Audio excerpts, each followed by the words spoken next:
Kwa hiyo kuwa na tume ni nchi inaonyesha kwamba tuna uwezo wa kushughulikia masuala makubwa kama hayo, na kwamba tutafanya kazi zetu kwa uwazi zaidi, kwamba tuna taasisi zinaweza kufanya hizo kazi, na taarifa yetu inatakiwa vile vile ikidhi hayo matarajio makubwa ambayo yametokana na hiyo.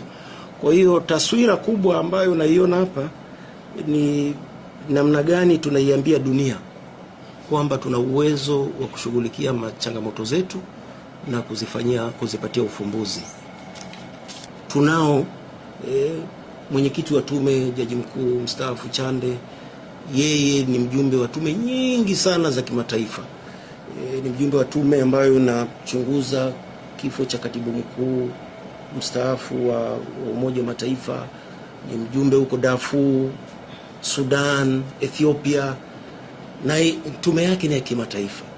Na kwa bahati nzuri ni mwenyekiti ambaye ametuongoza kwa kusisitiza kwamba tusitegemee sheria za Tanzania peke yake katika kupanga viwango.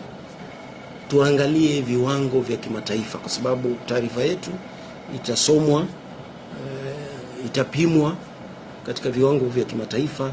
Kwa hiyo ametusaidia sana, na hata wataalamu wa video wa cyber ni wa Tanzania, lakini ukiangalia wasifu wao wanatumika katika tume nyingi sana duniani.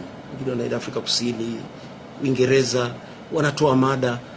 Kwa hiyo kwenye utaalamu mimi sina shaka yoyote kwamba tutapata ukweli ambao tutauwasilisha kwa wananchi. Tumetembelea maeneo yote yaliyokumbwa na migogoro.